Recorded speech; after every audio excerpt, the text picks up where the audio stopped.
afternoon. Welcome back to Cannon Fodder. I tell you what, we've like been talking before we went live, and is it going to be a 45-minute show, Paul, or is it going to be an hour and a half? Could be as long as you want to be. Could be hours, can it really? He's as bad as me for talking. Oh no, they know that. I think from last time. But anyway, yeah, we're live and direct on the latest Easy Talk. We've got a special guest here, and I'm not talking about me. We've got Tim, Terry, LTL, the original Godfather, and Daniel Day-Lewis. Guys, how are you? Yeah, very good, very good. Oh, we're great, delighted.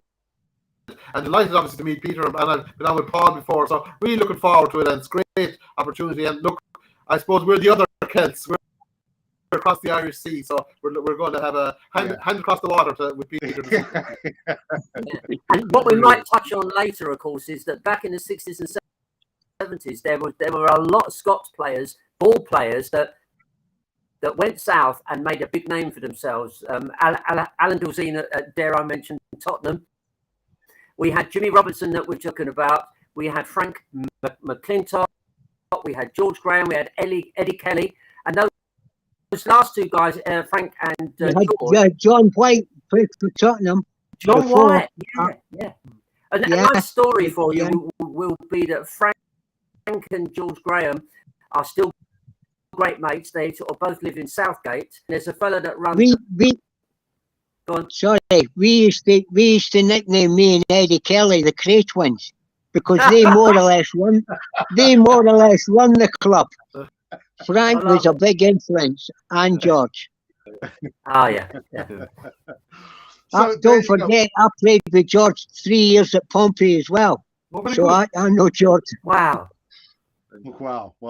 When he came down from Man United and Ron Davis went to Man United and we got George.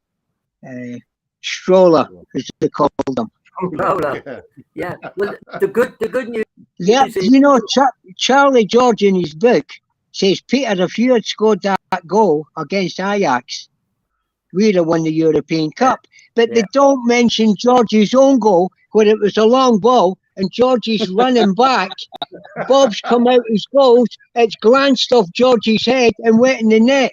And obviously, they went on to win the European Cup. Yeah, but that was a clutch of the Dutch team. That was the only, very occasionally they played with me and George Armstrong. And Christ says the only two people that worried us was we, Geordie, and Peter Maranello. But very good.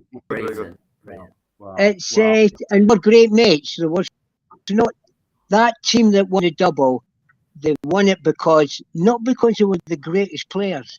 They were the greatest team. It was a team effort, and we all got on great with each other. Frank used to come up to me and say, Peter, we'd love you in the team. You've got all the ability in the world, but we don't know what you're going to do with the ball. I'm saying, to be perfectly frank, I don't know what I'm going to do with the bloody ball. I was an instinctive player, you know. like Saha or the guys from Newcastle, Maximum, St. James. I don't think they know what they're going to do with the ball until they go on a run. No. But you know what? I think every team needs that type of player. And I think Zizou could be that player for Arsenal. Definitely. Yeah. Do you know, Peter, I think had you been in the game now and coming through from Hibs, they probably would have done they would have probably bought you and then loaned you back to maybe get another year or two under your belt. Because I was allowed to do what I wanted up in Scotland. I was spoiled. I was petulant. My first game, I scored 2 goals, and one. You only scored the one at Old against Trafford. Wraith Rovers. My debut for Hibs, I scored 2, and Bob Shankly was the manager, the brother of Bill, and all he did was, Peter, get the ball, beat 2 or 3 players, and cross the ball. And we had Peter Cormack, who went on to play for Liverpool, who was great in the air, and we had Colin Steen, the first £100,000 player. He went to Rangers. We had a great team up there, and I was allowed to do what I wanted. Sometimes the manager would come up and plant a ball, and he says the ball is meant to go round. for FC Rebel. You know, but that was allowed to get away with that. And of course, under Don, who was the greatest coach, but he did, before his death, he did say, Peter, I've maybe got you wrong because you were the one that got away. Because the whole team was breaking up. Someone like that, for me, I mean, and he's the best Staple coach in and last the 40 Liam years. Brady's. Brilliant. Liam was a great, you could sense Liam was going to be a great player. Best left foot I've ever seen. But I've got a little kid down in Bournemouth, he's 8-year-old, and I'll say to Chippy, I've got this little kid who, comparably at this age, he's got a left foot like Liam. He's unbelievable. But that's another day. So. A long way, yeah. But Peter, you said that you wish you had never left Arsenal. No, he offered me another 6-year contract. Bert used to rip up my. They even had Juventus come in 72, and Alan Ball, who had signed at the time, he says, Peter, it's just a ruse to keep you. But Perinacci came across, who was a main dealer in transfers. He agreed. I signed a contract for Juventus, but there was a ban on foreign players. That's right. And it was supposed to get lifted, but it never got lifted. I think so I never went, but Alan Ball claims it was just a ruse to keep me there. But it was the biggest mistake in my life. I love playing at Pompey, and I love the fans, but I should have stayed because the double team was breaking up, and the Brady's, a new generation were coming through. Stapleton's. Look. You leave the Arsenal, right? And this is, it's in hindsight in your life and all the rest of it. There's only one way to go. And people say Real Madrid, Barcelona. I was a young kid. Class. End of. Pompey gave me £48,000 to sign on, and I came out with 16. What? So all the tax. I wish I had that tax back now. It's just. Sorry, there was a thing actually on Irish television last week, and your name came up, and I just said I'd ask you. Irish television has these long form interviews, but they interviewed Graham Souness, and your name came up. He said you were very friendly you schooled by friends. Yes, I used to go to school with his big brother. Graham was a bit younger, but Graham used to come to my house in Winchmore Hill when I signed for Arsenal, and Graham had loads of confidence. He was about 17, 18 at the time. You put him up, didn't you? Yeah, well, a couple of nights I put him up, and Graham says, he left. He walked out. He said, I'm walking out to Tottenham. I should be in the first team. And he went on loan to Middlesbrough, but then he came back, and of course he had a career. Some of his tackles were a bit dodgy. He was a different type of player.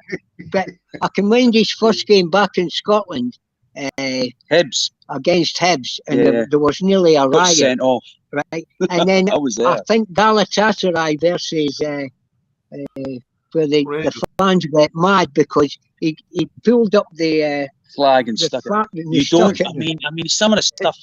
Listen, he was a fireball. Graham was super confident, but there was a report with one of the Scottish writers at the time, and he says, I'm going back a few years, and it's the 10 worst tackles he'd ever seen. Graham featured on 7 of them. But we had Peter Storey. Peter Storey was a hatchet. I can mind years go by, and George Best's names always kept coming up. And George, I signed for Fulham because Bobby Campbell, George's contract at Fulham was ending, and he actually was going up to play for Hibs, Hibernian up in Edinburgh. So I trained with George at Fulham, and he used to phone up and says, Peter, is it going to be hard? I says, I think we're going to do some running, but he wouldn't turn up. But every Thursday we used to have a practice game, and they stuck George in midfield with me up front with the stiffs and the reserves and some youth team against his team that for Saturday, right? Anyway, George got the ball twice in midfield, done a couple of jinks, put me through, and I was still very, very quick. We were 2-0 up, and Bobby Campbell's tearing his head off, and he says, "Go and have a shower." I'm saying, "What do you want me to do? Miss them?" But that was George. He still had that ability. Yeah. But anyway, our paths had mingled through the years. And who, going back through your own career, Peter, let's say you played with, let's say, with George Allen Ball, and you mentioned, but who would you say was the greatest player you ever played with? Yeah. The greatest player. It's a hard one. That I think Alan Ball's got to be there. Charlie George, he had amazing. I used to say Charlie invented the 40-yard 1-2. He could great striker of a ball. Eddie Kelly was a great player. No, but I mean, I'm saying who would if you had to on the money? The hardest fullback I played against was Eddie McCready. You always thought you went by him, but he would come with a returning tackle. So if you had even to have Celtic, if you had to sign someone for Arsenal now, and you bring that age person into present day, I'd buy who would you buy? Luis Figo. And we're talking about Arsenal. We're talking players you played with. Players that you played with. Who would you, if you had to put a nail on it? No, I'm not saying the players. I think Frank McClintock, only because he was a bit like Bobby Moore. Great inspiration. And he had alongside him a guy called Peter Simpson, who was like a Beckenbauer, and they were brilliant. We had Bob McNabb, who really, we didn't want Bob to cross the halfway line. He was a defender, because you never know where he's crossed. He was as bad a crosser as me. And then you had Pat Rice. They were great defenders. Peter Storey, a man marker. You had John Samuels, who was run all day. You had George Graham. George was great on the ball. Wee Geordie was unbelievable. Unbelievable. We had Radford and Kennedy. They used to fight in training. Who would make the first move? They used to cross over and take the defender with them and accidentally bump into one defender, so the other guy, because Arsenal played a lot of balls. I think George Best has got to be one of the best that I've played against, because he was unbelievable. And it's just a pity that he was an alcoholic, you know. Yeah, that's what it was. Peter, just the funny thing is, my mother was Irish, and my mum was Irish. I don't know. I don't know if it was southern or northern. Oh yes, it was on the one. We're on the one now, sure. Yeah. Peter, and we had Sammy Nelson, who he was left back, and Sammy was the joker. Sammy was. We had a great understanding. I think our strength was we were all together. Oh yeah. I can mind Arsene Wenger going. It was 25 years. It was a big do up at the at Highbury, and it was a big do for the 25 years since we won the double. And we're all sitting there, and Arsene came up, and he's saying champagne, brandy, vodka, whiskey. And he says, "I see nothing's changed since the 70s, lad." He says, Frank Thomas is like, "Shop, sit down and have a drink," which he did. And he did say, "Peter, you're my type of player." And he honestly says, "You'd be on about 50 or 60 grand a week." Well, we never earned. Geordie was the highest earner, because Arsenal had a system on bonuses. And if you were 1 year, you got 1 year at the club, you got 10% of your bonuses through the year. 2 years, 23. And because Geordie had been there 6 or 7 years, but he earned, his wages were 23.5 grand for the whole year. Yeah. I earned 16. It was good money at the time. It was probably 4 times the working man. But these guys now, it's astronomical. They're earning 100 times. And more. Peter, you made a point there a minute ago. You said like they won the double in 71, and they won it because of not necessarily the greatest player, but the greatest team. They had a great work ethic and a great bond. And like Paul as well. Do you feel like that there's a bit of that in Arteta now? Like he's all about the squad. And he's all about. Well, I don't know if I think you go back to when I previously came on. I said the jury was out. I watched the Amazon thing. You look at the signings that him and Edu have made. We've given them time, and look what's happening. I watched the game on Saturday, and the Bournemouth. I was in the Bournemouth end. I've been watching Bournemouth for a lot years and years and years now because this is where I live. And the Bournemouth supporters were saying, "Men against boys." They was just saying, my mate said to me, he says they're title challengers every day of the week. I went to the Real Sociedad game that Bournemouth played, and it was the same story. Real Sociedad against Bournemouth. Yeah, it's the beginning of the season. Men against boys. No, and I feel sorry for Bournemouth because I honestly believe in a lovely town. It's going to be a long. Yeah, maybe so. But I watched people, and people were were doing superlatives over Saliba, and he got a good game, rightly so. But what I saw, and I was because it's such a small stadium, a small stadium. What I saw was, I thought Gabriel was the talker, was the leader. You could hear him echoing out, and you can, especially when they had the big lad up, Kiefer Moore.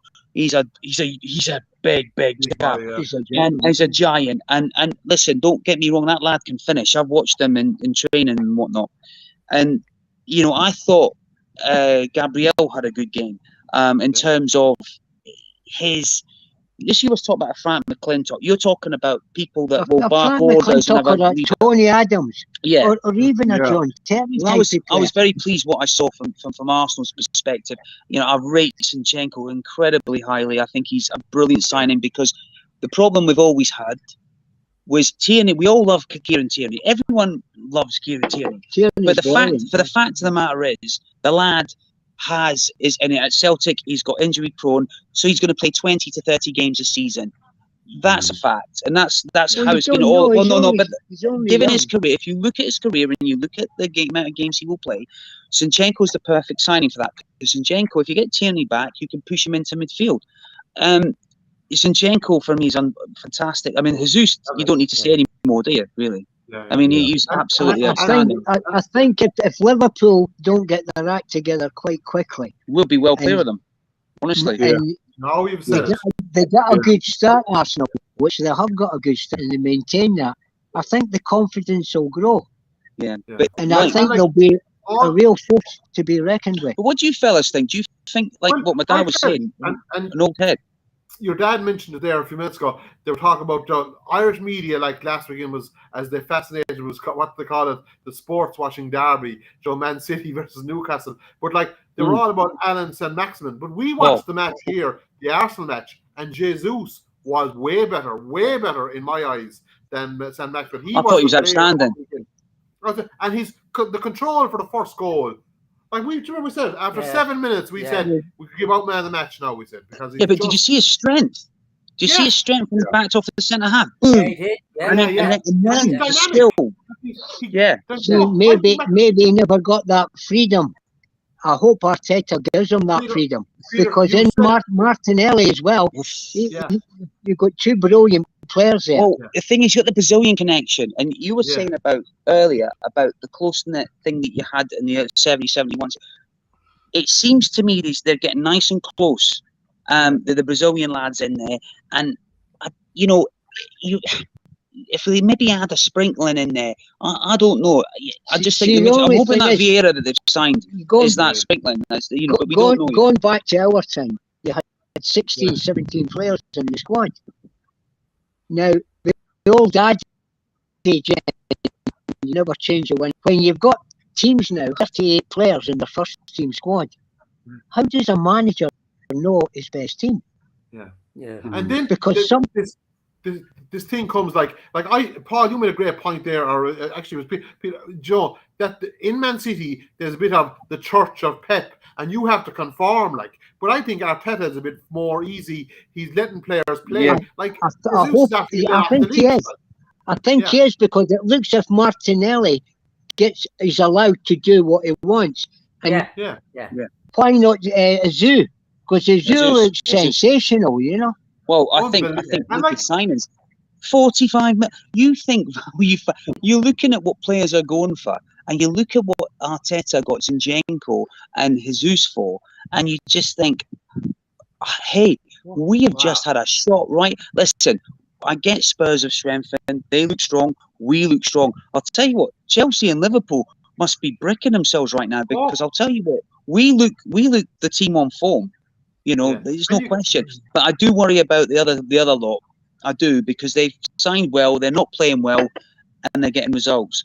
I would just like us to get a defensive midfielder. That's it, you know. Yeah, and we watched Wolves and Spurs last week, because everyone in Ireland now is a Wolves supporter because Nathan Collins is playing for Wolves. Yeah, so everyone's like, they robbed that match, so they're getting lucky results. You know what I mean? Wolves should definitely have at least drawn that match, but still, so Paul, that's a very valid point. They could very much sneak in there. But look, we're in the mix, and we're much further into it than we were. That's all we could ask for, isn't it? I mean, you look where Arsenal, in the last couple of years, we were saying, look, we're just happy if we can have a challenge. Now, hey, we got that now. We got that. Anyway, going back to Ireland, what did Graham Souness, what did he actually say? Well, I'll tell you what he was on. He was on these, we have this kind of, it's kind of sports stories, it's called. But the Irish media have a long-term relationship with Graham Souness, because there's a guy here, he played for Millwall. His name is Eamon Dunphy, right? And he's kind of I've heard Eamon Dunphy, Yeah, so he was, but himself and Souness used to be on together for European Cup matches or maybe big tournaments. And of course, it was like putting two bulls into a small field. They kept running. They couldn't stop. And finally, anyway, Souness got sick of him one night, and he said, Dunphy, he says, who did you ever manage? And Dunphy turned around to him and he says, I managed to stay alive for 63 and a half years, he says.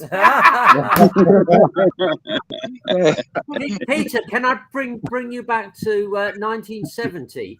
And shortly after you signed, the following September, we played Lazio away. And that's a famous, Lazio game. Yeah. Were you over a taxi? I couldn't believe it. I went to the toilet. Well, the hospitality was great, right? So after the game, can you imagine the Lazio players and the Arsenal players? The game was, Peter Story loved it because it was just a kicking match, right? I think it was a draw. Anyway, we went, the hospitality for the Italian, I'm not talking about the players. Anyway, we went to the same restaurant, and there was a row of the Lazio players and a row of our players. So I went to the toilet. Anyway, I've come out of the toilet, and me and Ray Kennedy, we ended up in the street. I got thrown over a taxi. Anyway, Peter Story and Frank, they ran through, and it was a big fight. And of course, the whole Italian press, the London press. Well, they loved it. I bet they absolutely loved it. Because I got thrown over a taxi. And to tell you the truth, I never felt a thing, because it was probably pissed at the time anyway. But Peter, what I've heard about it is not only was there a massive fight, I know Ray Kennedy got a black eye out of it. But Ray could handle himself. It was a big strapping Geordie, you know. Oh, he was. But not only that, you had all these Scots lads. You had Frank, you had George Graham. You had Eddie Kelly, and if you start a street brawl, those are the right guys to be on your side. They were really quiet after that. Then when they came to London, they were like mice. I remember that. They were shaking our hands. I think we won easy. We didn't really have to play well, but we won easy. That was the strangest match ever. Because the sort of press had said, you know, if either team starts kicking again, they're going to be thrown out of FIFA or the competition. And I remember going to it, and as you say, Nobody kicked anybody. Yeah. Nobody kicked anybody. We had Peter's story, because I commend George Best to say, when George used to train at Fulham and then go up to Edinburgh on the Thursday, Friday to play for Hibs. Yeah. So he says, Peter, how did you ever get on with Peter's story? Because there was a moment when at Highbury where George went off to tie his shoelaces. It was right next to the tunnel. And Peter stood on the touchline, 2 foot away, waiting till he come back on again so he could mark him. And George says, every time I looked after my right shoulder, he was there, or my left shoulder, he was there. I'm saying he was a good guy. But Peter, Don used to pick out the danger man in the opposing team. And he used to say, Peter, you stay close to him. Now, Peter was a good player, and he used to sacrifice his own game to put somebody. But you'll never get a player doing that nowadays. You know, not even if it was a Pele reincarnated, or the Barcelona guy Messi, or what's his name, Neymar. You know, defenders, they mark space now. Whereas back in our day, we marked players. Yes. Yeah, that's very much so. Yeah. It's different. Well, certainly. I mean, you see the defensive lineups at corner kicks, and you know, I was surprised Arsenal they weren't necessarily man for man. They were zonal. I'm a bit old fashioned like that. We're working. It works for us. It works for us. Stressing Peter Simpson. He fitted alongside McClintock. Just before the end of the season, at the end of last season, they invited us all up. But there's only 8 or 9 of us left.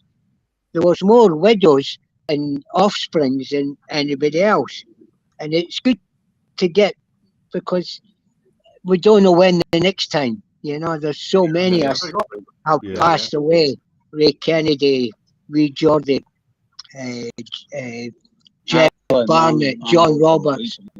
You know, it's they're still alive. They said to us, "Can you manage a length of the park, round the park?" I'm saying, yeah, okay. Peter, but it was good to be back, and I think if I do have a regret, I should have stayed at the Arsenal. Yeah. But I enjoyed every club I played for. My grandson said to me, "Grandad, what team did you not play for?" Peter, did you know Terry Neal at all? Did you meet him? Terry Neal? Yeah, do you know him? Yeah, I knew Terry. Actually, when I went my first time to up the Marble Halls, I went into this office, and I thought Bertie Mee was there. You know who it was? It was Terry Neal. It was given. Oh, it's a great club to play for. Great. But I'll tell you something. Terry had the gift of the gab, but he was a good guy, because when I lost all my money and lost all my pubs and more or less penniless, right, because I trusted people, one of the first guys to phone me was Terry Neal and offered me a job down in London running one of his pubs. So I never forgot that, you know. Wow. So although he had the gift of the Blarney, he was an Arsenal man, and I like Terry. Very, very good guy. Good guy. But Peter, the famous goal you scored at Old Trafford in your second game, anybody watching this who hasn't seen it, please go onto YouTube. Yeah. You can see the whole game. Yeah. And the ball comes to Terry Neal, and he plays it forward. He was roughly in the centre spot area. Radford gets it. Was a long ball out, and he saw you running towards the penalty area, what they call zone 14 now. Yeah. And he played it through. It was a nicely weighted ball, and he took one player of the Man United team out, and you ghosted with your snake-like hips. You ghosted past the players. It was probably... I can't remember his name, but it was an Irish left back. Dunn was his surname. You left him on his backside. You left him on his backside. Bobby Charlton stood off you, and I kept thinking, shoot. But you still kept dribbling. I still rounded the keeper and put it, yeah. I think probably that was the worst thing I ever did because I expected it every week. Yeah. But they says, Peter, you're here to be educated. And like I was 3.5 years at Arsenal, I'd played about 50, 60 games. I always thought there was one sports writer, famous sports writer, and he acted as if he was talking to me, and he wrote this big major article, the Evening Standard, or one of the big, right at the back. And Peter, go on and please the fans. They're starting to get, more or less, they used me as an ornament to please the fans because I was a bit exciting. I didn't know what I was going to do with the ball. And he called me in, Bertie. I said, I never spoken to the guy. He had made it up. But that was his interpretations. We should have played a couple of times with George and myself, even Johan Cruyff. The only players that worried us was Armstrong and Maranello. But you had Radford and Kennedy, which would spoil that. So looking back, and if you talk about guys that, unbelievable. Funny, Radford could score. Kennedy was a great. You're talking about greats, really. I mean, guys centre forwards. I mean, it's tough. Football's tough, and it wasn't until I went to other clubs and found out how good a club Arsenal was. Yeah. And I was only a young guy. I didn't really have an agent. The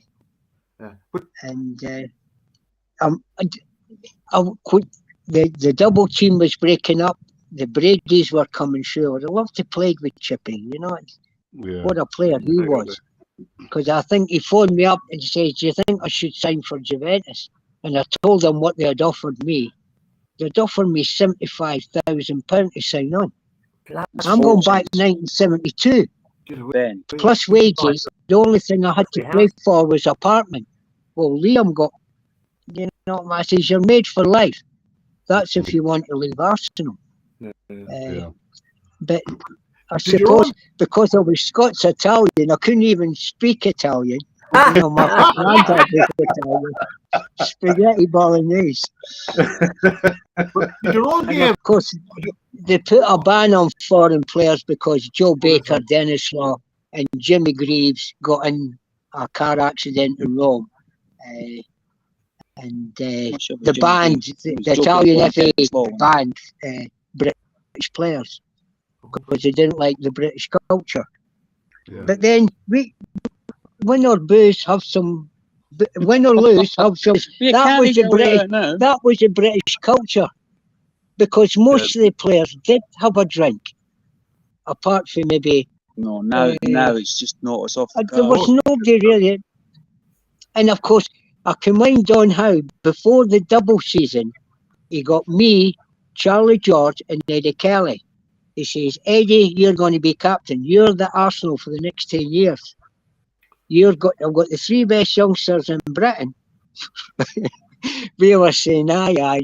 We never had a close season. We came in twice a week training, right? The season started at West Ham. None of us were in the team. But I think Don was looking for the next 10 years. But we were spoiled. At the end of the day, we were spoiled brats because we knew we were good. That was the problem.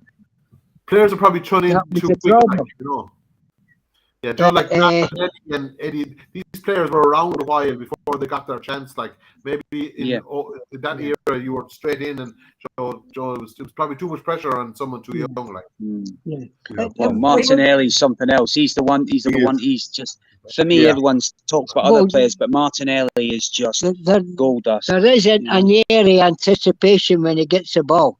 There is. It's not just his work rate. He's. The guy works. He probably works. Absolutely. John used to get infuriated when I stood with my hands on my hips. But football. See, this is what we were discussing in the car. But he did admit to him before. Sadly, he's gone. But looking back, he admitted it was a wee bit his fault. He says, maybe I should have given you a freer rein.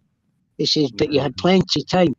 I'm saying, Don, no, I says, me, Eddie and Charlie sometimes, we'd go out. Like, we used to come down to Bournemouth quite a lot before big games, before semi-finals, European games, cup finals, and we'd sneak out with the older kids, the older guys like George, and George was head of the escape committee. we used to nick out, right? The stories of it. Anyway, Don or Steve Burnshaw would be waiting at 2, 3 in the morning. Oh my 4 God. in the morning for us coming in. He used to take me, Eddie, and Charlie out and train us until we're physically sick. Alan Ball, Frank McClintock, George, he used to find him £100. So we were rebels without a cause, really. You know?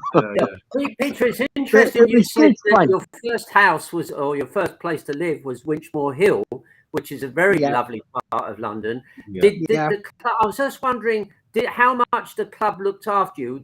Obviously you wouldn't have known London well, so would the club have said, look, you can buy a place in this area, it's a good area, and following on from that, how much did they look after you once you sort of left the club?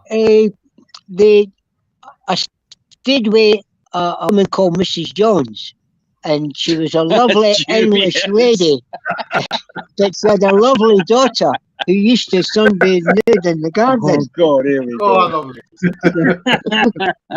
So, but Mrs. Jones used to phone up Bert. Peter's too much. He's been out with this paper. He's been out doing this. He's been out modelling. He's on top of the pops.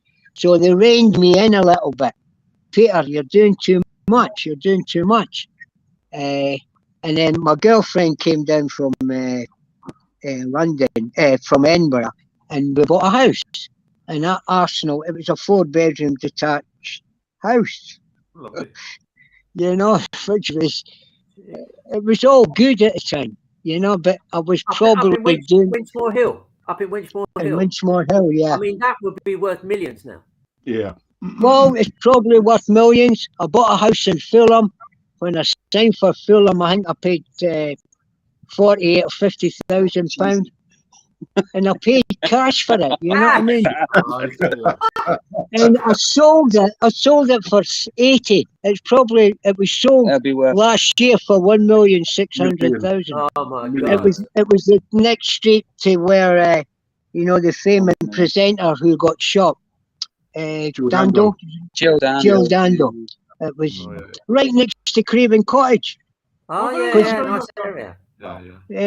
The manager says, I'm fine. I earned a lot of money and gave a lot of money away. I was too much, too quick, too soon.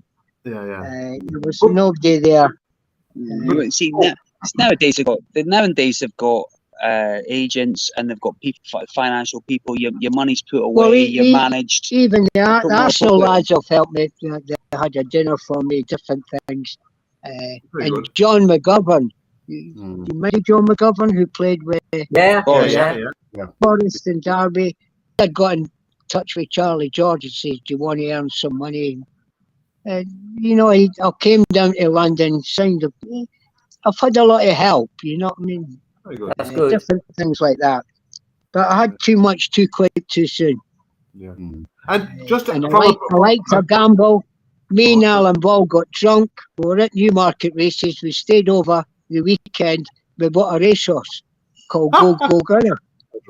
And Frank McClintock reneged, George Graham reneged, Eddie reneged, Charlie reneged. Because we all thought, so we had to go. It was 6,000-7,000. My wife threw a plate of spaghetti at me. She said, "You paid more for this bloody horse than what you did for the house." Anyway, do you know who took shares? We had Fat Stan Flashman, the ticket stud. He took a share. We had Bob Meridale, who serviced the players' cars. We had a London bookie. It was a right motley crew. And Stan was a big mate of Lester Piggott.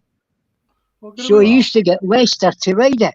And Stan used to, I could tell you stories you wouldn't believe.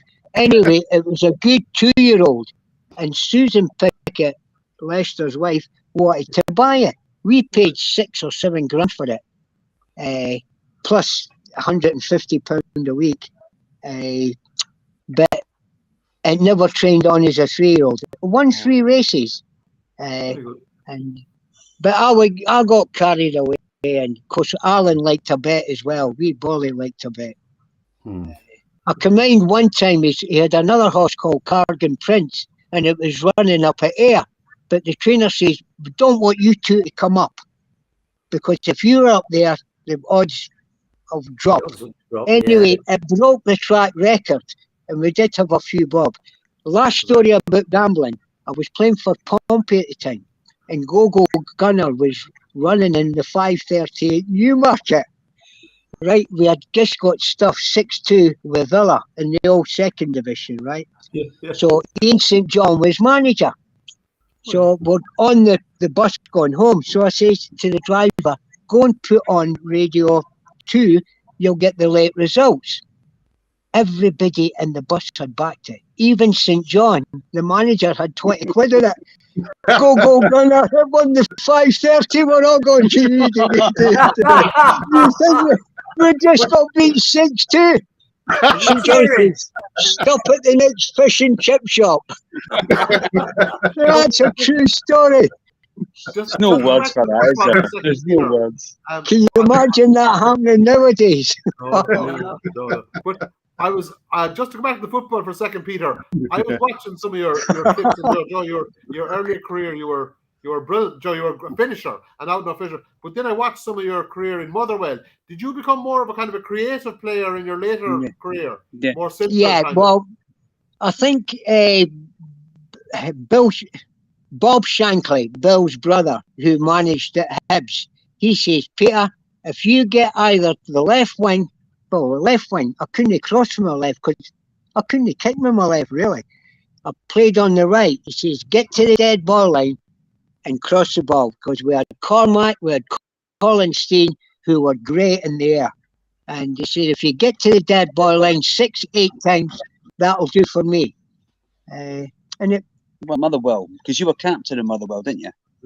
Motherwell, I had a good spell at Motherwell. I scored 2 against the Celtic, 2 against the Rangers. Very good. And I came back to Fulham. That's when Bobby Campbell, he chased me for a year. He said, "We've signed George Best, but only on a game or a short-term contract. We want you to replace George." And of course, the first game I played, we beat Cambridge 6-2 in the old second division. And everything started. It started again. But I had problems in my personal life. My wife took ill in 72, and I still love my wife, but she's had about 25. Anyway, that's the point. She's in care just now. I still see her 2 or 3 times a week.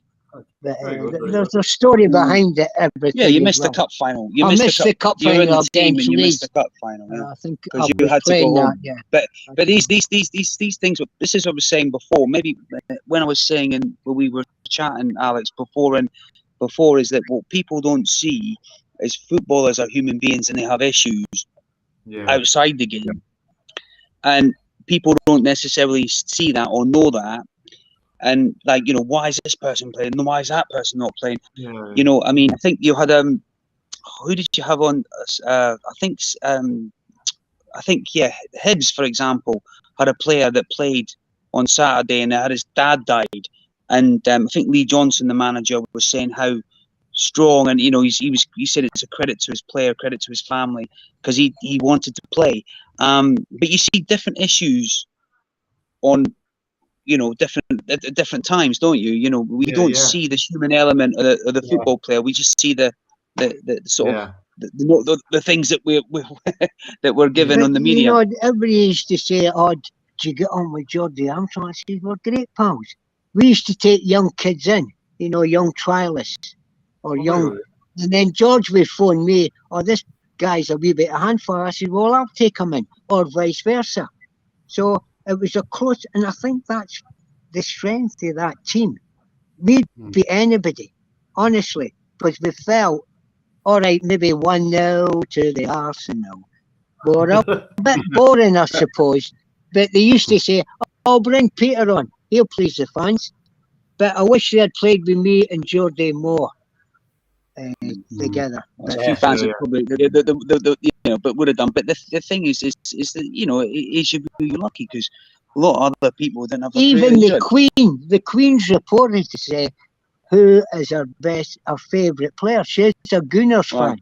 It was in the Sun. It was in the Sun. Okay. It was in the Sun, but there was a preview. And it had like Aston Villa favourite player. They had favourite players, film stars. Yeah. Anyway, she's on record. So when you are referring to me, I was getting calls for Australia. Oh, can I speak to Sir Peter?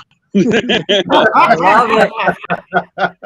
I did meet for a whole year. This went on for a while. I was in Australia when I played in Australia, America. They were phoning me because everybody reads the Sun worldwide.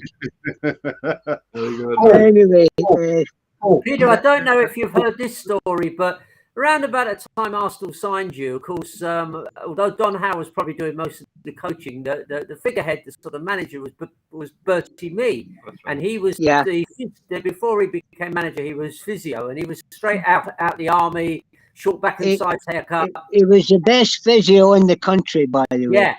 But anyway, the story that made me laugh was after we signed you, and you were like all us lads at that age, we all had long hair and we all wanted to look like George Best and all that. Anyway, you must have scored that goal at Old Trafford, or you must have scored anyway. And they had him on telly the following day in a Sunday afternoon program, looking back at the matches, and they had him in the studio, and they said to him, "Now, Bertie, you're known as an ex-army major and all of this, and short back and sides, but now you've gone and signed Peter Marinello with all that long hair like all the modern kids have." And of course, he was unbelievably embarrassed, which I loved. And then he said, but he said, remember when he heads the ball, he gets more purchase. Going back to Bertie Mee and Don Howe, they had a great relationship. Bert was a great man manager. He looked after, if you were drinking too much or spending too much money, he would look after that. When we went on trips, we always travelled, especially abroad, in 2 planes after the Munich disaster. Right? And there was cars waiting for us. Everything was impeccable. Organisation. And every time I went in, he says, "Peter, if it's a transfer request, you're here. We book you for the future." And looking back, he was right and I was wrong. So, and they blended together. He let Don get on with the coaching, and it worked. Yeah. And would you class Don as a cutting edge coach at the time? Would you say he was very good? Like, well, I mean, listen. I mean, look, Don Howe. England snapped him up for years and years. He was an England defender, and he was kind of the Arsene Wenger mold then in the 70s and the 80s. Diet. Well, no, but in terms of diet, and all that kind of, because you were saying to me, we were learning that, in the 70s, diet, cut out certain things, and training and all that kind of thing. And it was there, I mean, I think with all hullabaloo with the George Best, London George Best, me coming, first game, it was actually my first game, I think, against Man United. I scored the goal. All the press, it's a bit like the young tennis player, Raducanu. Yeah, too much pressure. Yeah. She's too much pressure on her. She's one report, she made 25 million last year or something, just with her endorsements. Now, what is, you don't go from, she won 2 games. She won the American Open, right? Open, and then she's only won 2 games since. And then she's had 5 coaches. And it's pressure, but also not only, it's not only pressure from internal pressure, external pressure, And and this is what we don't get. I think there was some resent because I was coming in, getting all this money for different things, going on top of the pops, modelling for Freeman's. They were paying me £400 an hour. 3 hours. Wow. And that's gone back 1970, 71, 72. 3 hours, three times a year. Has anyone sort of Googled some of the dodgy stuff he was modelling in, by the way? I'll tell you what. You want to see the mail I got from the nice jumper from the gay guys. I used to get, But see, notice the rest of them look all right. I mean, but I tell you one last thing. They asked me to record a record, right? So it was Pie. They got Neighbours. Who wrote the tune from Neighbours? Jackie Trent or something. Yeah. Anyway, they asked them to write a song for me. So I went in. They heard my demo. I sung "Ticket to Ride" with the Beatles. So they said, "Can you recite poetry?" You so it never happened, I mean, listen.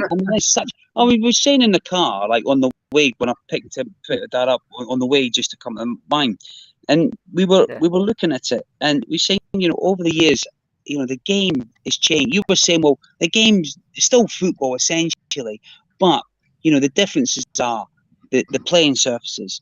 Footballs are 100 times probably 500 times lighter. You've got the players that are slightly more athletic now. It's the huge money in the game, the huge amount of squads. Now with that also now in my dad's day when you were playing, it was like one sub.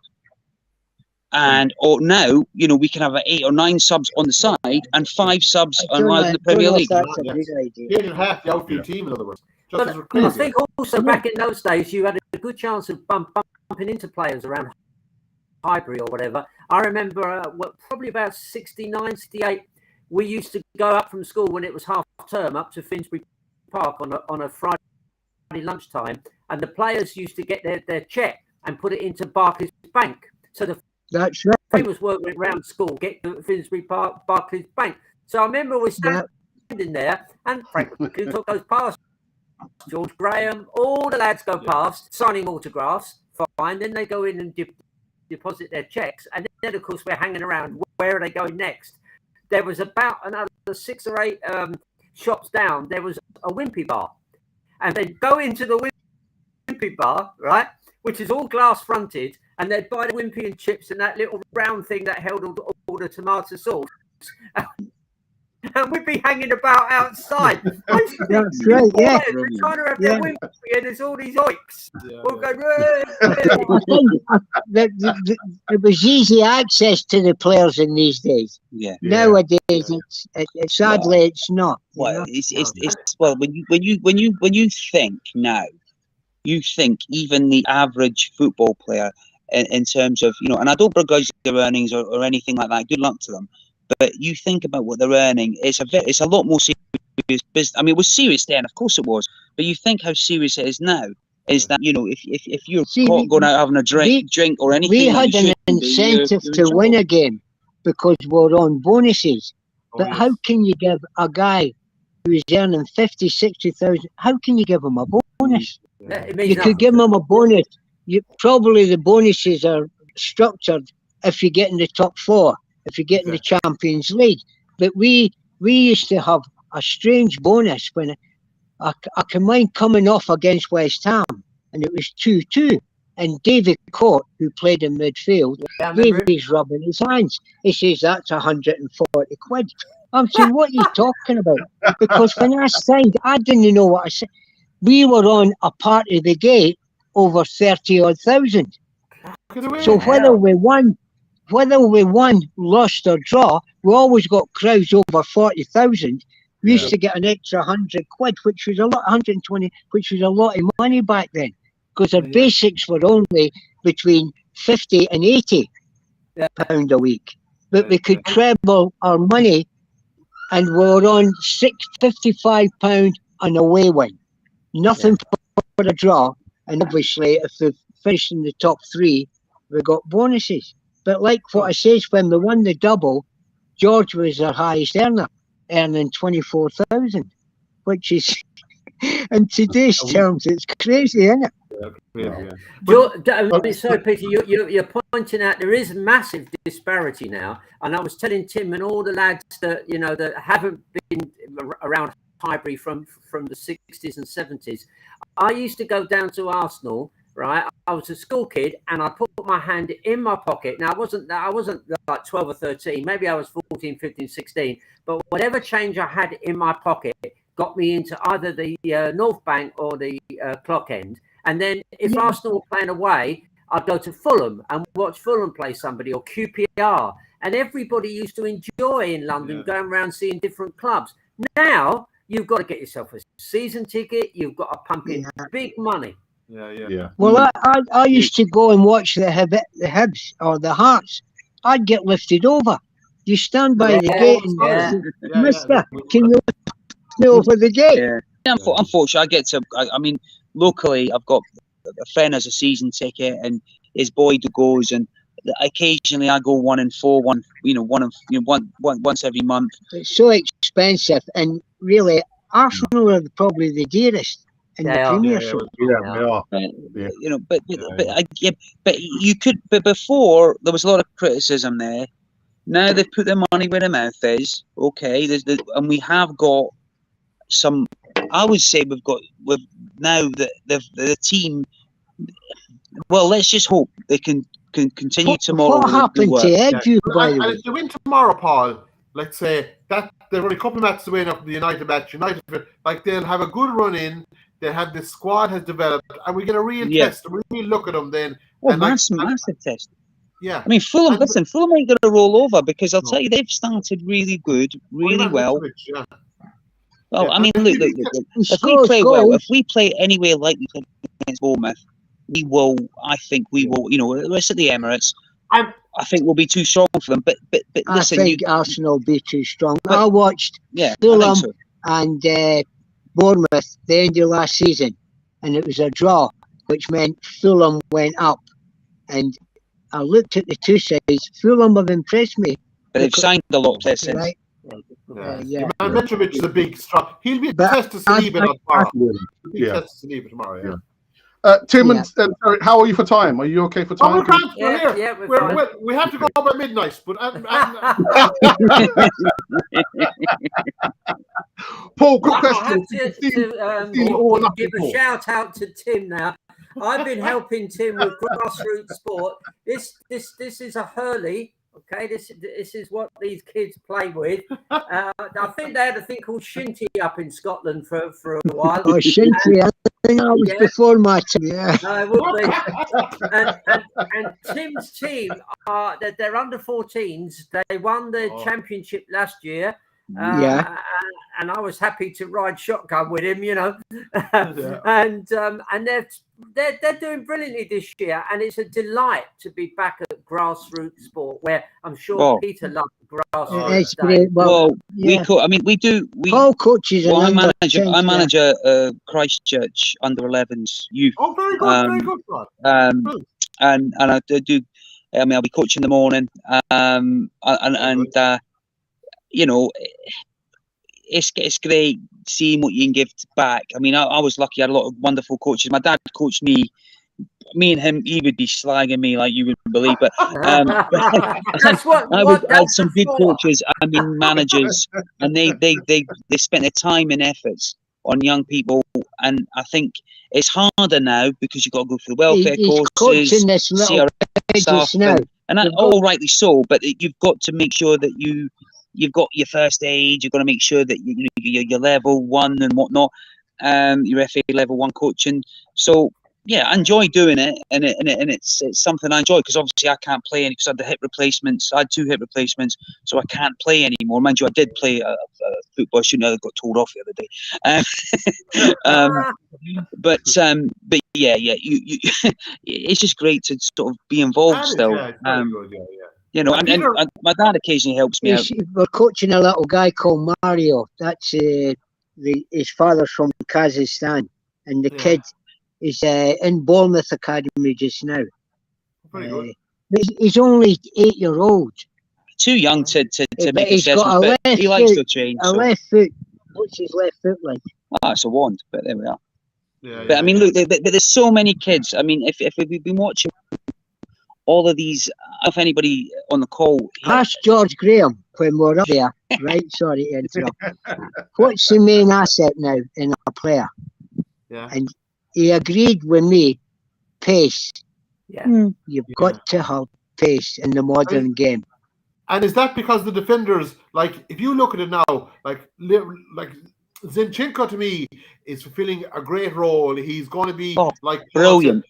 Yeah, but the real test will be when himself, and I think Tomiyasu is a player I'd bring back. But you know, those fullbacks, when someone starts putting the pressure on him, and if you remember the Leicester match that day, the pressure was on him.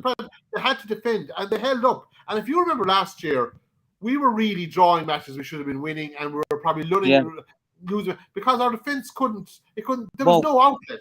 There was no outlet. Well, the positive thing for me, if you look at it, the positive thing for me, right, at the moment, you've got. If it was me, right, Tierney is great, but you're only going to get 20 to 30 games out of him a season. Well, you don't know. No, that's fact. So, for me, I love him, but when he's fit, if we play against the big boys, I'd play him left back, but I'd be playing Zinchenko in the midfield role, because I watched him against Scotland, and he tore McGinn and the rest of them, I don't know if it's McGinn and McTominay, whoever it was, to shreds. And I think that he is such a player that can play anywhere left. He's been playing brilliant at left back, but we're lucky. We didn't have last season. We didn't have that, because now you've got that, and that gives you so much. You've got a good because keeper. Tierney can bring him on. I mean, at the moment we've got a array of riches, and long may that continue. Because I'll tell you, we can do something this year. You know, who knows? And just to finish on that, Paul, if you go back 2 seasons, right, our entire team was based on Saka on the right and Tierney on the left. They were providing all the creativity, the energy, and everything. Now Saka's gone through a bit of a lull, not a big lull, but a small lull. Tierney's leaving in the team. Do you know what I mean? But all players do that through their career. They have a spell where it's not happening. Listen, we all love Tierney because Tierney's a warrior. Tierney's and he brilliant. knows how to defend, and there's no doubt he will get plenty of game time. But what I'm saying is you know, Zinchenko is one of those players that can play. You could play him virtually anywhere, and he would strengthen us. I mean, like Granite's done really well lately, but you know, but again, you could. There's an argument that Zinchenko could take his place when you got Partey, or Partey will get injured, and then we're lucky we have that element now, where we, you know, Lokonga, we've got to wait and see how he's a young boy. He's going to take a little while to get. You've still got the you know, people like El Neni who have been brilliant servants, you know, and all the rest of it. I mean, you've even still got Holden still there because he's Mr. Loyal. Holden, how many years has he been there? He must be there 9, 10. Look, but he's got the right attitude, and he'll try and do a job if he's there. But the thing is, if we've got stronger squads, and those guys are just happy to be there, they're delighted, and that's great. I'd really like to ask Peter now. Obviously, under Arteta, and if you're playing for Pep or Klopp as well, it's all tactics. It's all how you're going to attack, how you're going to press, how you're going to defend, and all of that. In your day, Peter, did they fill your head with tactics, or was that just only one of the things they'd be talking to you about? Yeah, it was all tactical with Don Howe. Radford and Kennedy worked a certain way. Yeah, they played a certain way, and the danger man and the opposing team, Peter Story, used to take care of that. Yeah. I never used to listen to it. I was either reading the Sporting Life or playing my Eddie Kelly would be playing my imaginary guitar, and Don used to crack up. I suppose, but, for the last time I seen Don Howe, and it was on great terms, and we used to always have dues, big we'd have a do for this, a do for that, and Sam and Nelson and Charlie used to organise it, but because of the pandemic, it stopped. So I can mind we had a big do for Don Howe, and we used to always get sent money for turning up. So Eddie phoned me, Eddie Kelly says, "Peter, what was your cheque?" And I told him it was 3 times as much as what Eddie got. So maybe Don had a wee bit guilty conscience with not paying me as much. So Don, wherever you are up there. Yeah. Love it. Because Steve Burtonsaw, when Steve took over, when Don went back to West Brom and Steve took over, I played with Steve a lot in the reserves. We had a great team. We had John Samuels, an emerging Chippy Brady. We had Bobby Gold. We had John Roberts. We had Pat Rice, Sammy Nelson. We had a great side. Actually, Jeff Barnett used to drive me. Jeff should have been a racing driver because it took him 12 minutes to get to Winchmore Hill to Highbury. Unbelievable. It was 3 litre Capri or 4 litre Capri. Anyway, Your Jeff, life on Mars. I'm putting a transfer request. We're on all the 16, we're on all the bonuses. Plus, we got extra because we had a combination team. We had won it 3/4 way through the season. He said, "What are you worried about?" I said, "I want to play in the first team. I want to play in the first team." And I suppose that was that, Well, you just want to play football, don't you? Yeah.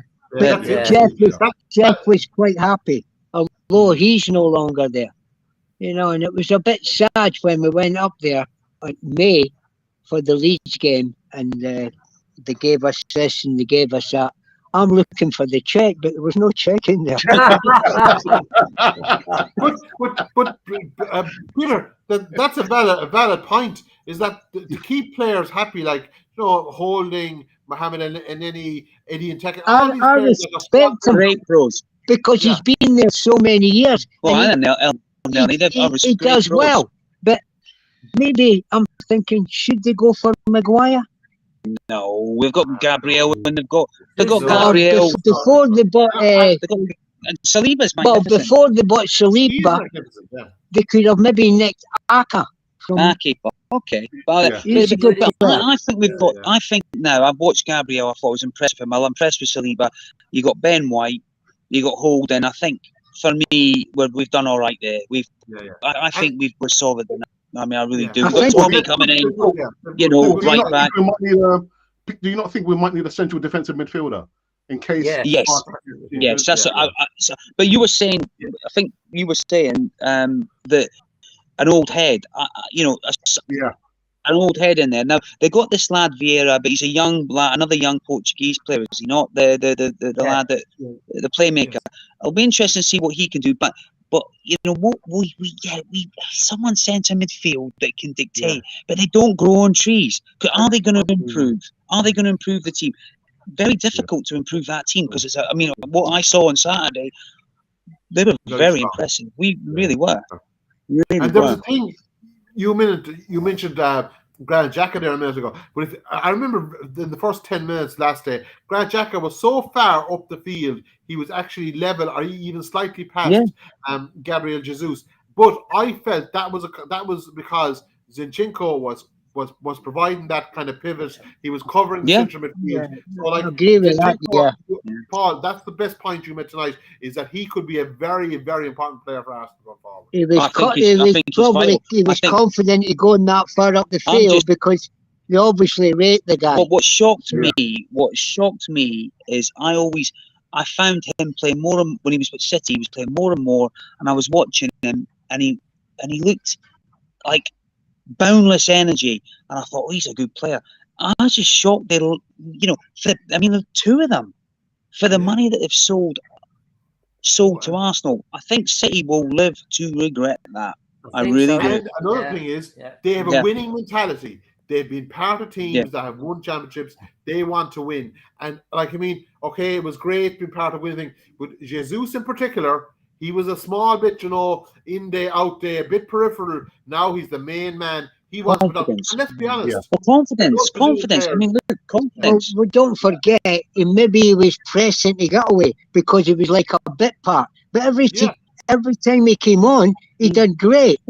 But sometimes you can have an embarrassment of riches, and you need to go to another place to flower. There's a gentleman he's not quite your age, but I work with.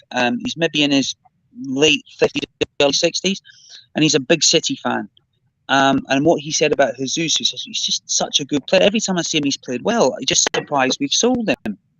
But it's just the way they sort of played didn't fit. I mean, not all players fit systems into teams.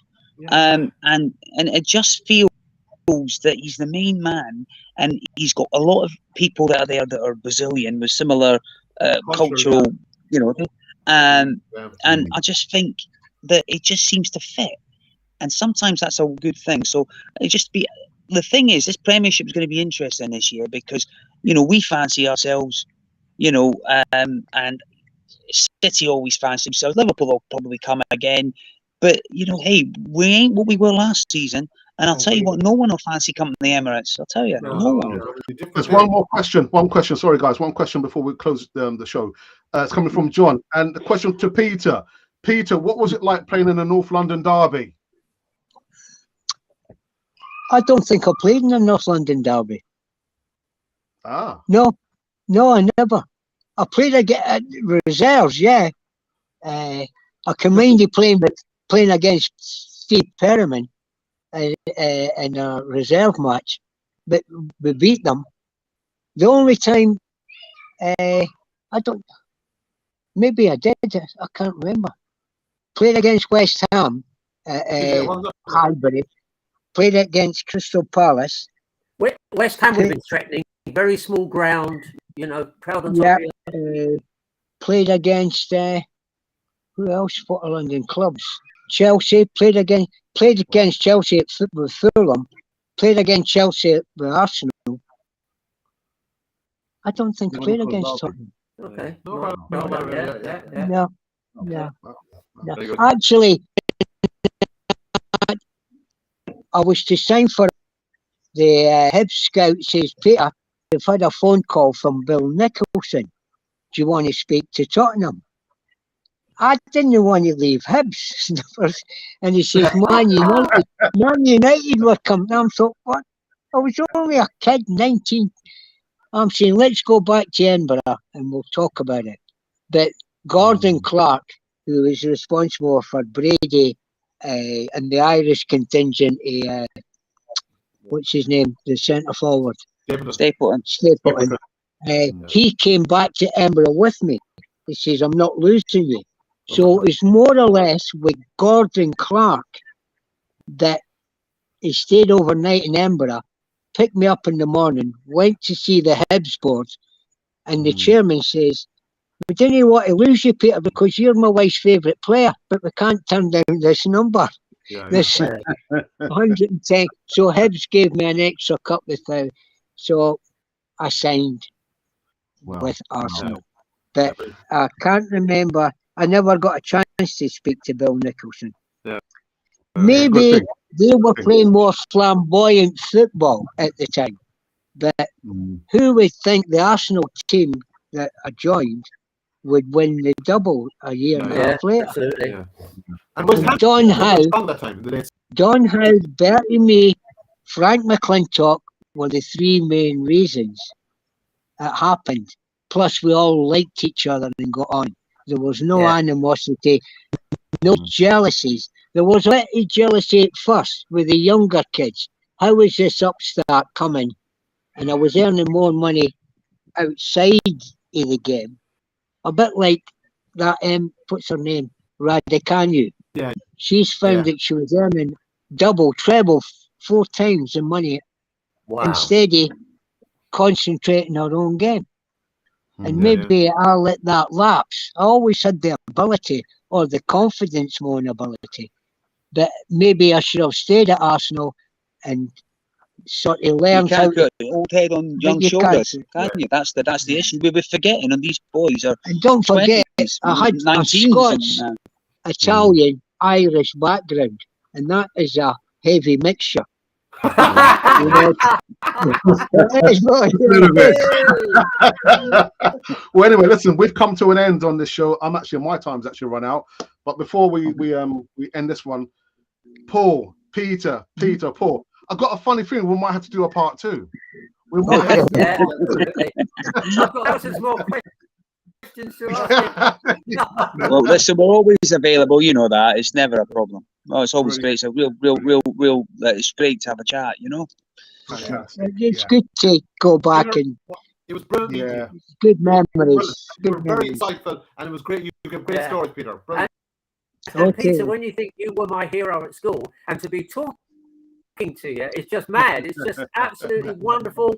And I never expected a Scottish accent, and I don't know why I didn't think, but it's just so wonderful. And people who've not seen Peter play, he really would have been like, say, Martinelli. He was that style of player, right-footed, absolute lightning. He didn't know if he was going to go left or right. Neither did the defenders.